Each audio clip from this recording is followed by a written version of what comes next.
Assalamualaikum warahmatullahi wabarakatuh. Ya, nama saya Anam. Saya itu ya baru pertama ini lihat sedekat ini dengan Mbah Nun. Dan selama ini saya mempelajari pemikirannya serta perjuangannya dan idealismenya hanya dari YouTube.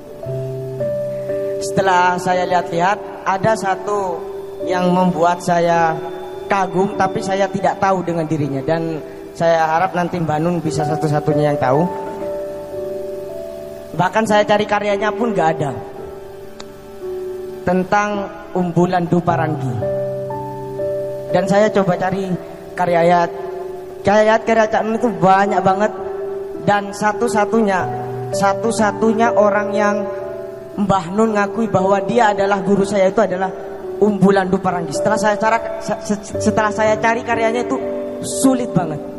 Dan saya mencari info tentang Umbulan Duparangi ini siapa sebenarnya ini? Kok sehebat Mbah Nun bisa mengakui bahwa dia adalah guru saya? Nah, mungkin nanti bisa dipaparkan oleh Mbah Nun.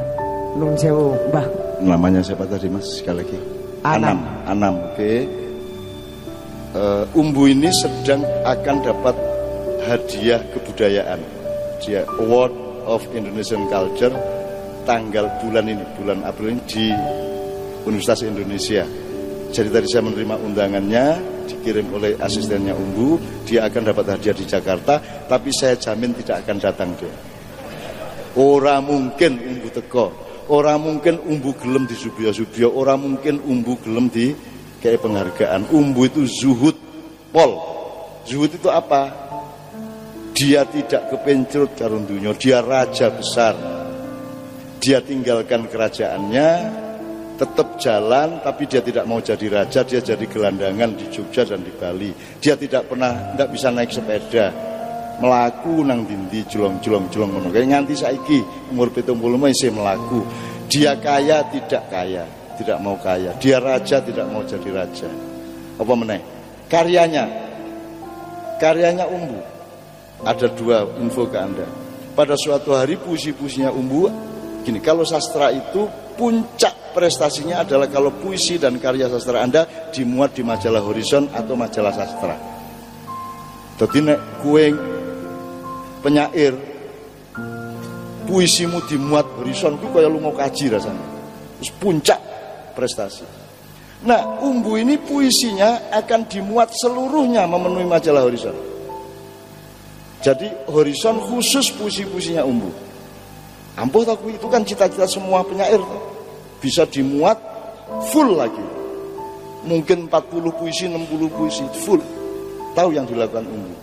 Karena dia tidak bisa menolak, ya dikasihlah puisi itu. Ya, akhirnya redakturnya pulang ke Jakarta, terus Umbu menyelidiki kapan terbitnya, kapan cetaknya. Umbu diam-diam naik kereta ke Jakarta. Jam 12 malam dia datang ke kantor percetakan itu dan nyogok penjaganya, terus dia masuk, puisi-puisi yang akan dimuat itu dicuri sama dia. Sehingga Horizon bingung, di puisinya Umbu hilang. Jadi dia tidak mau puisinya dimuat. Jadi Anda cari kemanapun tidak ada puisinya. Dia orang belum dimuat. Jadi dia tidak urusan karya dan eksistensi. Kalau Anda mau pelajari Umbu, pelajarilah hidupnya. Dia orang yang zuhud. Zuhud itu artinya tidak kepencut sama dunia. Dia hanya kepencut kepada ciptaan Allah, indahnya manusia. Kalau ada manusia berbakat, dia kagum pada Allah. Dan dia itu guru saya karena dia tidak pernah mengajari saya. Jadi saya nggak mengajarin Anda juga. Saya jadi penulis karena Umbu malas. Jadi setiap kali ada apa-apa, kamu yang nulis, kamu yang nulis. Aku dikon nulis terus, suwe-suwe pinter nulis aku. Dan dia tidak pernah ngajari saya satu kalimat pun, tidak pernah. Dia hanya menyorong saya, memberi atmosfer saya supaya maksimal saya punya potensi. Jadi guru yang baik itu bukan mulang. Guru yang baik adalah menemani potensi manusia untuk berkembang subur. Itu namanya guru. Maka saya akui dia sebagai guru. Terakhir, waduh ndak cerita ki lucu-lucu, kagum-kagum. Wah, kayak wong edan. Ajitan siji apa ya? Dia cinta kepada seorang pelukis dari Asri waktu itu. Tapi dia punya prinsip, kalau cinta ini yang sejati dari Allah ini aku terapkan sampai aku bertemu dengan dia, batal cintanya. Cinta bukan fisik, bukan materi, maka aku tidak boleh ketemu dia. Piye kuwi? Dadi nek malam minggu aku sing diutus dikongkon apel nang bocah iku. Aku sing marani ngobrol tok, engko nanti aku jam 10 malam jalan ke Malioboro, dia nunggu jam 11 malam, terus nanti duduk sama saya berdua, terus dia tanya-tanya, kakinya gede apa kecil? O apa X? Giginya gengsulnya kanan apa kiri? Ya, dia membayang-bayangkan kok, tapi dia tidak pernah mau bersemu dengan dia. Akhirnya wanita itu menjadi istri salah seorang bupati di Bali, di mana Umbu juga hidup di Bali, dan Umbu senang sekali anak itu dapat suami yang baik. Umbu tidak pernah ingin memperisterikannya, tapi dia sangat mencintainya, dan cinta yang sejati adalah tidak mengawininya. Piye kuwi? Iso apa kowe niru kaya ngono kuwi? Ora iso. Jadi Umbu itu betul-betul tidak duniawi sama sekali. Tidak ada orang yang semiskin dia, seikhlas dia. Kowe ora ngerti leadus ngendi, kowe ora ngerti duite piro. Dia kalau nyimpen duit itu di dalam tanah, dikrowaki kaya terus didele plastik, diwel-wel, ditutupi meneh. Kuwi banknya dia itu di situ. Pokoknya wong edan. Dan dia tidak tertarik sama dunia, dia tidak tertarik, dia tidak punya kepentingan pribadi sama sekali. Sama sekali. Dan saya belum pernah menjumpai seorang sufi sampai segitu totalnya. Maka kalau ingin tahu Umbu, jangan pelajari karyanya, tapi carilah bahan mengenai hidupnya. Kalau saya ngomong jalan sunyi, itu inspirasi dari dia. Ini ya, Dik ya. Contohnya ini, Mas. Wanita ini asli Malang, Jalan Diponegoro nomor 3. Suatu malam saya didatangi Umbu di tempat kos saya. Woi Mas, keluar kita. Oke, itu Mas. Aku metu wong loro, harap tahu ya, sama Umbu itu tidak pernah ngomong. Jadi melaku iki ora ngomong, meneng wae. Jadi tiap malam di Malioboro saya itu Mas, itu kantornya di seberang Hotel Garuda, jadi sebelah barat jalan itu. Aku rono jam 7, engko lungguh nek jam 2 bengi jalan kita ngono tok. Mlaku rombongan iki kutuk tekan kantor pos. Alun-alun mubeng Yudonegara ngalor terus Ngetan Permata, ngalor meneh tekan Rahayu saiki Galeria, terus ngulon Tugu ngidul meneh Malioboro. Kuwi pirang kilo? Kuwi ben bengi aku. Dan orang ngomong, Mas. Ben bengi Mas, 5 tahun. Orang ngomong babar pisan. Itu pelajarannya itu. Tahan enggak kamu dengan kesepian? Orang sekarang enggak tahan kesepian. Orang sekarang tidak tahan ketidakpunyaan. Dia sepi, dia tidak punya. Itu luar biasa dia. Yes? Aku dijak metu, keluar kita, iya. Terus dijak nyabrang keraton, gamelan, Untumanan. Terus ada warungnya Toro di situ. Terus Umbu lungguh, warungnya Toro ya. Lungguh, pesen kopi, aku pesen teh. Dia ngerokok, aku ora. Tak lirak ora tau ngekek rokok. Dadi nek njopo rokok mengene iki set siji ngono kae itu. Tapi jangan pernah menilai Umbu melalui tata nilai budaya, karena dia bukan manusia budaya, dia manusia rohani betul-betul. Terus jam 11 Mas, tekan warung, meneng. Jam 12 meneng. Jam 1 meneng, jam 2 orang ngomong blas. Jam 3, jam 4 lagi ngomong sak kalimat keluar lihat bis. Bis apa Mas? Ya bis lah. Maksudnya iki nek jam 4 isuk iki ana bis saka Malang. Ceweknya kan orang Malang. Jadi dia membayangkan wanita ini dari Malang naik bus malam namanya Agung Anugerah sampai di Jogja jam 4 pagi. Posnya di THR waktu itu terminalnya. Jadi Umbu berkhayal bahwa malam hari ini dia dari Malang naik bis, nanti disongsong di THR. Maka saya jam 11 sudah diajak ke situ sampai jam 4. Begitu jam 4 lihat itu sudah bisnya udah datang belum. Aku metu bisa lewat set mlebu THR wes ngono tok. Terus Mas udah lewat, ya udah pulang kita. Ngono tok. Daerah rawani metu Mas. Aku sendiri ndelok bisa wis teko urung. Aku ya ora ngerti bocah kuwi numpak bis ya ora ngerti aku. Wis pokoknya ada rasa bahwa ini kekasihku dari Malang ke Jogja. Wes cukup. Terus suatu hari cariin tiket ke Malang. Wah gila, mau ngelamar nih, saya bilang. Udahlah cari tiket, gitu kan.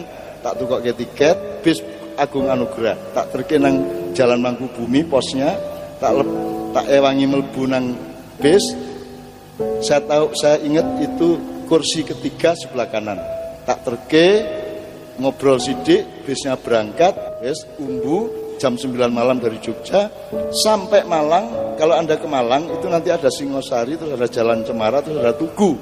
Tugu kalau terus ke alun-alun, kalau ke kanan ke Unbra atau ke Igib. Nah sebelum Tugu itu ada jalan ke kiri, itu daerah perkampungan pahlawan, Jalan Patimura, Jalan Ahmad Yani, Diponegoro, semua di situ. Nah rumahnya si cewek ini Jalan Diponegoro nomor 3. Umbu turun di depan gang itu, masuk jalan kaki, belok ke Jalan Diponegoro. Begitu mau sampai ke rumahnya si cewek ini, dia nggak berani noleh. Melaku, cok lewat kuburan, cok. Yang penting dia lewat. Dan orang jelas kui ceweknya ono ning kono ora, pokoknya lewat, wes. Dan dia tidak noleh, nggak berani. Bagi dia itu sakral. Kalau aku sampai melihat rumahnya batal. Wes, metu ujung Jalan Diponegoro belok kiri ke jalan raya tadi. Terus dia nyegat bis Baliyojo gitu. Piye kuwi? Numpak bis angel-angel tapi ketika tekan kono mung mlaku nyegat bis nang Yojo piye kuwi? Kono menungso kaya ngono kuwi piye? Wis ora mungkin kowe iso memahami dhek. Makanya jangan cari karyanya, pahamilah hidupnya. Saya punya beribu-ribu cerita yang dahsyat mengenai dia. Wis kowe ora paham wong kaya ngono. Maka bagi saya ndak ada dalam sejarah manusia seperti dia, ndak ada. Ono wong kok le tahan men ora bernafsu, tahan tidak mau dunia, tahan berpuasa. Dan dia mempuasai saya setiap tanggal 27. Ternyata berpuluh-puluh tahun dia masani aku dhewe ora tau poso. Pas ulang tahunku dhek masani aku. Kagum aku yo, edan iki masani aku. Gitu loh. Dan sekarang dia menyuruh orang Bali bikin makyah. Iki ra cetha agamane. Gawe makyah, tapi bener omongannya tentang makyah itu. Jadi ada kelompok makyah di Bali gitu ya, Dik ya. Jangan pelajari karyanya, enggak ada. Kalau dia ngomong berkarya enggak akan dia keluarkan. Dulu di Pelopor Jogja ada iklan. Tunggu tanggal mainnya. Melodia, buku judul Melodia. Nomor 2, Sunyi Bekerjalah Kau. Diiklankan tiap minggu nang ora tau terbit. Suatu hari aku mendapat telegram dari dia. Awas, Umbu Landu Paranggi masuk Jogja tanggal sekian, jam sekian. Wes, kuwi telegrame tak cetakke, tak muat KR, tak umumke Umbu akan datang, kita kumpul tanggal sekian. Begitu dimuat di KR aku lagi sadar, ya ora mungkin lah Umbu teko. Ora mungkin teko. Wong saya datang ke sana 30 tahun tidak ketemu Mas. Supaya bisa ketemu dia itu kita jebak. Ada teman namanya Hartanto, pelukis. Cak, kita jebak aja Umbu. Umbu tak undang makan malam jam 7. Cak Nun sama Mbak Via jam 6 sudah di sini. Sembunyi dulu di kamar, kalau Umbu datang baru keluar. Gue bisa bayangin Mas, uang 30 tahun ra ketemu. Misalnya gue koncoku 30 tahun ketemu piye, nek ketemu piye? Apa kabar? Nek wong Solo, "Cok, yo apa kabarmu, Cok?" Kan gitu kan. Cek urip kan ya. Nek Surabaya kan ada dramatika, ada keterharuan, ada kerinduan, kan begitu manusia. Umbui aku neng jam 6 ning kono karo Mbak Via, jam 7 Umbu datang, kaget on aku ya ora. Wes lungguh. Wes. Dan orang ngomong sampai bengi. Guru besar tau gue. Membuat saya merenung terus ki piye to jane wong iki, membuat saya menjadi mengembara kemana-mana pun saja. Gitu loh Dek ya. Dia namanya kowe rasa ketemu dhek mbangane kowe frustrasi. Aja meneh kowe anake dhewe ketemu dia iki ya ora omong. Ora omong meneng wae. Piye iki? Jadi itu orang menurut saya cakrawala. Jangan nilai dia dengan nilai budaya. Kowe iku frustrasi. Kowe wis ketemu aku Mas, terus aku nang Bali karo Caca Mak Yarono. Aku ngerti Umbu di rumahnya salah seorang anak maknya itu Umbu dikasih kamar di situ. Aku ngerti Umbu ono. Aku di ruang tamu 3 jam Mas ora ditemoni kok aku. Aku bali nang Yojo ora ditemoni karo Umbu. Apakah jahat? Ora. Karena dia memberi kode kepada saya, omongan saya juga kode kepada dia. Kita bicara secara frekuensi dan batin. Tenanan kuwi Mas. Dan aku ora nesu ra ditemoni. Sebab kowe aja ngarani umbu ki njur metu.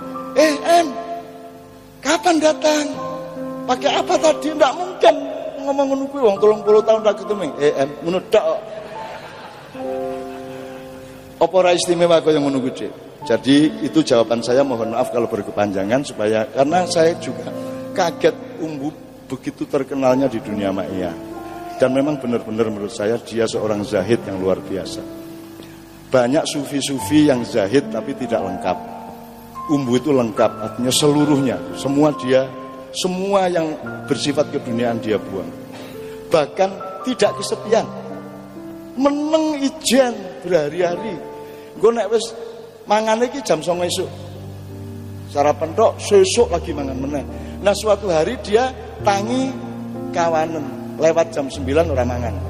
Ngenteni sesuk keturun meneh ora mangan 6 dina kolaps. Ya kudune kan nek wong biasa ya telat sithik ya ora apa-apa to mangan. Iki ora, nek wis lewat jam 9 ora mangan. Itu orangnya kayak gitu disiplinnya. Ke Jogja, diajak oleh temannya ke Jogja. Sorry aku tidak bisa ke Jogja. Oke kalau ke Jogja tapi jangan sampai kakiku menginjak tanah Jogja. Karena aku sangat cinta kepada Jogja. Kalau sampai kakiku menginjak tanah Jogja, aku tidak akan bisa pergi dari Jogja. Aku terikat cintaku dan hatiku kepada Jogja. Maka jangan sampai aku menginjak ke Jogja. Ngono Dek. Teko tenan rene Dek. Metu bandara, dia mintanya VIP. Jadi pakai mobil, turun dari pesawat langsung mobilnya transfer ke mobil yang jemput. Jadi dia orang yang lemah. Mobil yang jemput ke hotel langsung ke lantai hotel, orang yang lemah. Mlebu kamar, orang mudun-mudun. Gue nek mangan arep nang warung, ya ora apa-apa ke lantai hotel, mlebu mobil, gue tekan warung, panganannya semua mlebu mobil. Dia orang injak tanah Jogja sama sekali. Oh, ana wong nganti kaya ngono kuwi lho. Dadi kalau lihat saya di YouTube itu, nek kowe ndelok YouTube kan ya wis biasa nganggo sarung ora apa-apa to, umbu ora. Kalau dia mau nyuruh anak-anak, coba aku nggak ngerti itu YouTube apa tapi setelin CM. Nah dia adus sih, resik, terus nganggo minyak wangi, terus nganggo kambi jaket, nganggo sal, nganggo topi, kaya arep teko nang konser gede. Padahal ngarep nonton YouTube handphone gue. Terus dia lungguh, oke di setel. Terus dia wis pakaian lengkap. Karena bagi dia gedung tidak penting, yang penting hatiku kepada M. Kan begitu? M itu saya. Gitu loh Dek. Jadi dia tidak terikat kepada masjid, tidak terikat kepada dunia. Yang penting hatimu sungguh-sungguh di dalam cinta. Ngono lho Dek. Jelas kan?